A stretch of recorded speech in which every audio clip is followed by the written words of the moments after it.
Mó barato, né? Você vai assistir alguns lances de futebol agora. Agora, já imaginou se você pudesse ganhar dinheiro enquanto assiste esses jogos de futebol? Pois é, existe uma profissão onde mais de 5 milhões de pessoas no mundo todo trabalham assistindo jogos de futebol, ou seja, ganhando dinheiro assistindo jogos de futebol, sem ter que vender nada pra ninguém, nada. É só você, seu computador e acesso à internet.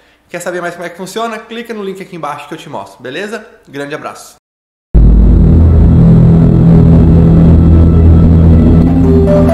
Começou a pegar fogo.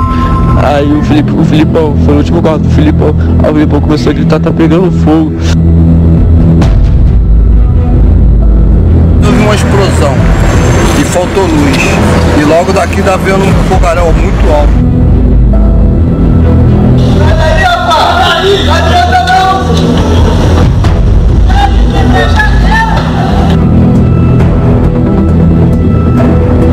Gente, mas que demora pra chegar o bombeiro. Gente, chegou o bombeiro aí agora. No momento que o nosso socorro chegou, se deparou com as 3 vítimas, atendeu as 3 vítimas e infelizmente durante o combate a incêndio, após o combate a incêndio, apurou e chegou a esse número de 10 óbitos. A maior tragédia da história do Flamengo. O incêndio no centro de treinamento das divisões de base do clube deixa 10 mortos. Interrompe o sonho de meninos de virarem jogadores de futebol e darem uma nova vida às famílias. Reconstituímos passo a passo o que aconteceu no alojamento onde dormiam 26 garotos. Especialistas em gerenciamento de risco apontam possíveis causas para o fogo ter se espalhado tão rápido. Atravessar aquele alojamento não leva mais do que 8 segundos. Então, se esse movimento de saída não foi feito, é porque a propagação interna do incêndio já impedia esse movimento de proteção. Sobreviventes relatam o que aconteceu. No que eu vi que era o ar-condicionado que estava pegando fogo, já estava pingando cinzas já. O ar-condicionado estava derretendo. Depoimento de parentes e amigos. Vídeos inéditos mostram as conquistas. E quais são as punições possíveis? O que prevê a legislação?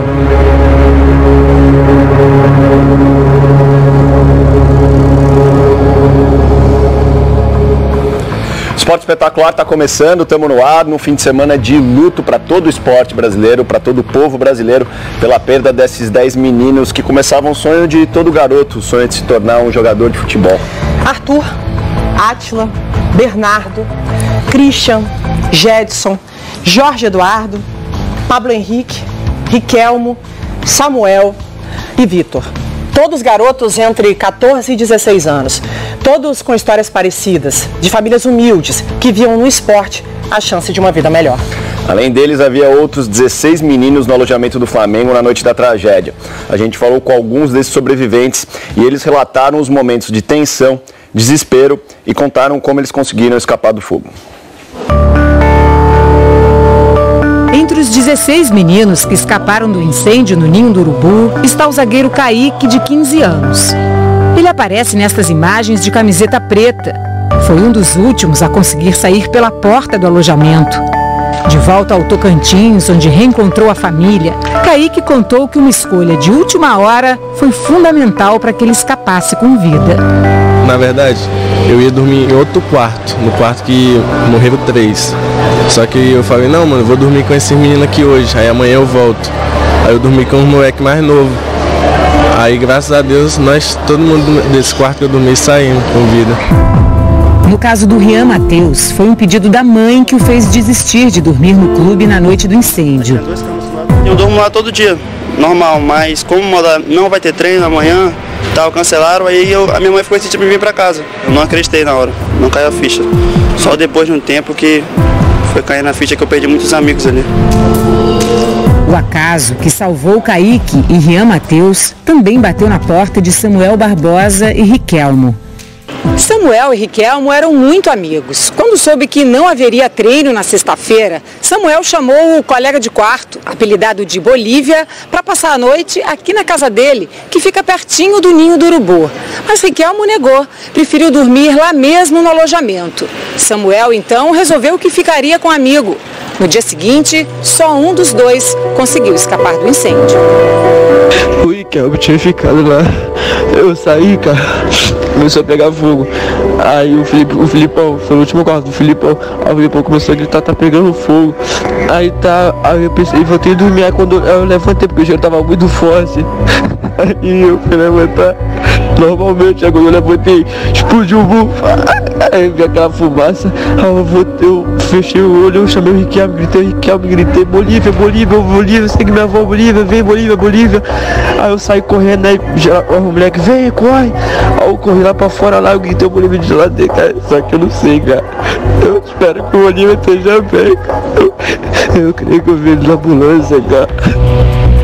Samuel está em choque e não quer gravar entrevista.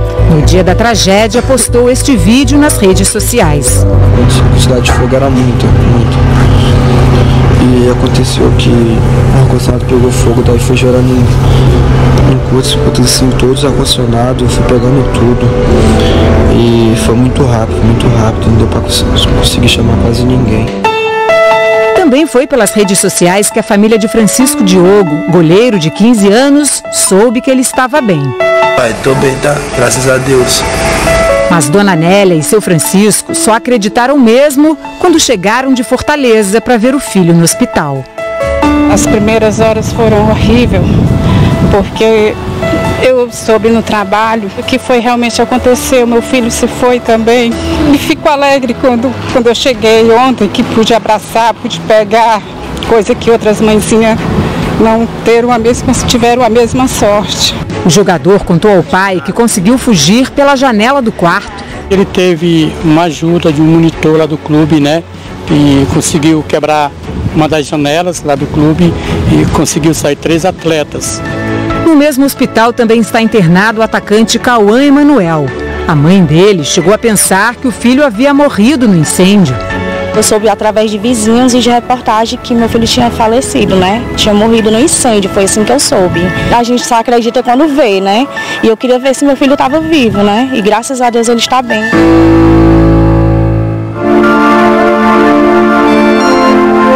Foram momentos de desespero. Nesta entrevista exclusiva ao Esporte Espetacular, o atacante Felipe, de 16 anos, conta que achava que o fogo estava apenas no quarto dele e que tentou apagar os primeiros focos.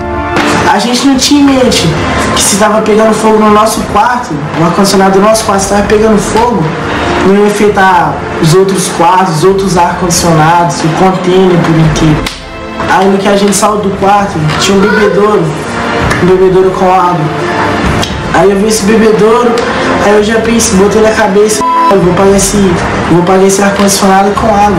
Por isso que tem nas imagens até tipo assim, o Jean Salles, que tava no meu quarto, saiu meio tranquilo assim, eu também não tava tão desesperado assim. Só depois, Felipe percebeu a gravidade da situação. No que eu olhei pra trás, que eu já vi que o fogo tava cobrindo o container por inteiro, eu desesperei, fiquei maluco. Foi questão de segundos, porque a gente foi no monitor, no que a gente tava voltando, o container já tava assim, tava igual cena de terror, não gosto nem de lembrar, porque eu tava indignado. Eu tava na cabeça que eu ia salvar pelo menos alguns amigos lá de dentro. Eu ouvi eles gritando. No decorrer que eu vi eles gritando, meu coração doeu muito. Eu não aguentei, eu tava querendo entrar lá dentro de todo jeito.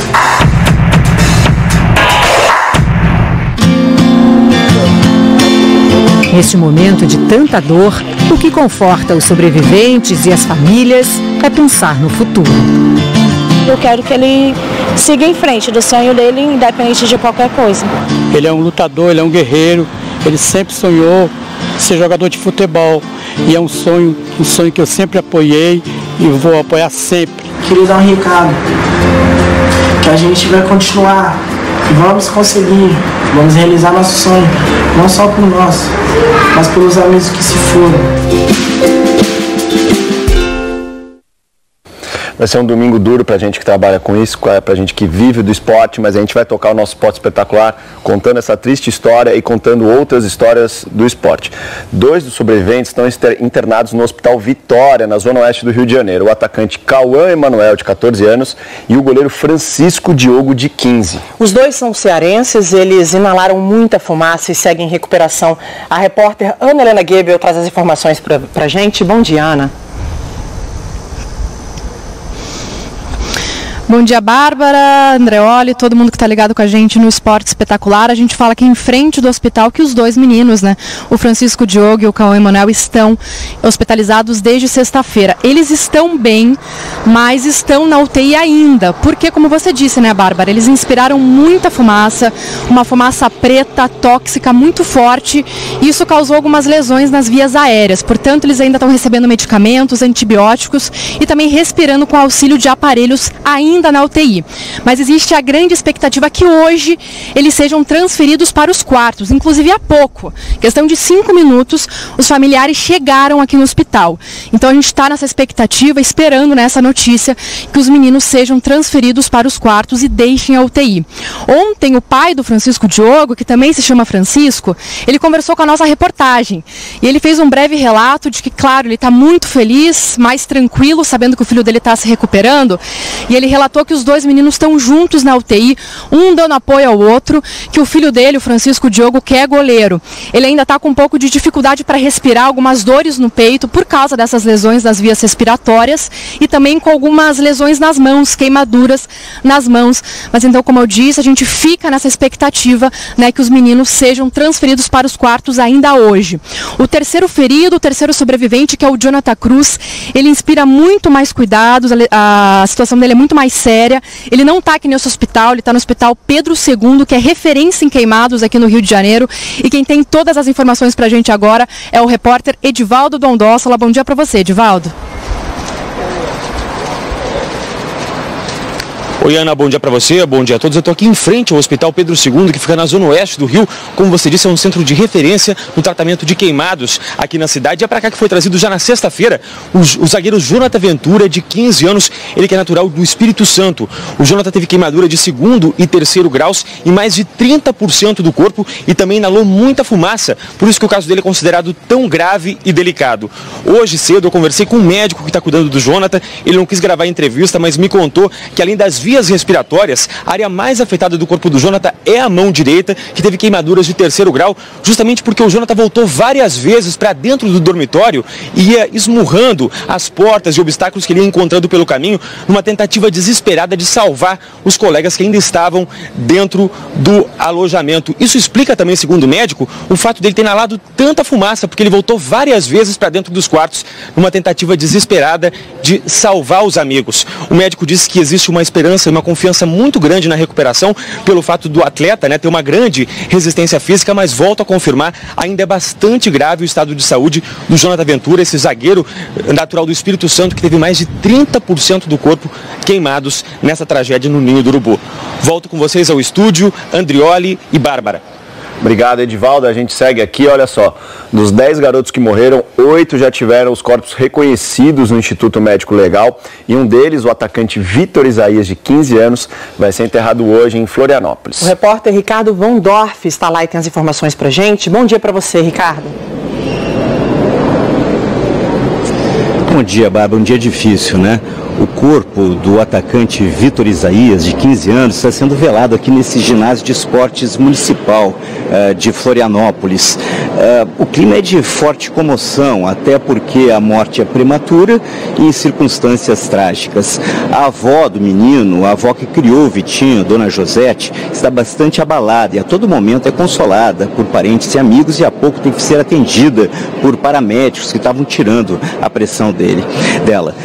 Esse ginásio não foi escolhido à toa, não. Foi aqui que o Vitinho começou a jogar futebol aos 8 anos de idade pela Associação de Pais de Atletas de Futsal de Florianópolis, a APAF. Como homenagem, ali estão expostos muitos dos troféus que o menino artilheiro ganhou com seus colegas. O mais importante, em 2017, o Campeonato Brasileiro de Futsal da categoria Sub-13. Foi isso que chamou a atenção de grandes clubes. O Vitor Isaías primeiro foi jogar no Sub-15 do Atlético Paranaense e depois foi levado para o Sub-15 do Flamengo. Eu falei com algumas pessoas que conheciam de perto Vitinho e eles definiram o garoto como alguém muito alegre e de forte personalidade. O corpo do Vitinho vai ser enterrado às 2 horas da tarde no cemitério de Biguaçu, aqui na Grande Florianópolis. Ontem foi enterrado o zagueiro Arthur Vinícius em Volta Redonda, no Rio de Janeiro, no dia em que ele completaria 15 anos de idade. E em Oliveira, em Minas Gerais, foi enterrado o corpo do também zagueiro Pablo Henrique, de 14 anos. Muitas personalidades do esporte estão se manifestando sobre essa tragédia.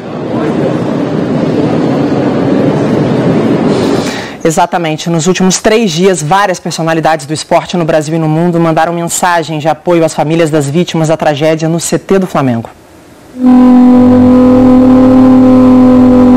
Profundamente triste por essa tragédia que aconteceu no Ninho do Urubu, esses sonhos que foram interrompidos, essas famílias que certamente estão com o coração despedaçados, mas envio aqui a minha força, a minha oração, para que Deus possa confortar nesse momento de tristeza. Uma dor enorme, porque ao chegarmos ou ao sairmos dos treinamentos, todos os dias nós vimos aquele sorriso com aqueles meninos tirando foto comigo, com os atletas, e ali é como se eles estivessem começando um sonho que lamentavelmente foi interrompido.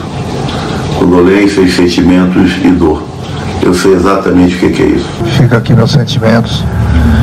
E a gente sempre torce, né? Porque esse tipo de tragédias não acontece mais no Brasil e no mundo, né?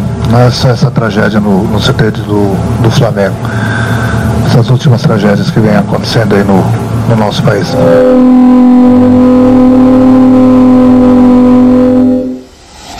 E o luto se estendeu a diversos estados pelo país na rodada de ontem nos campeonatos estaduais.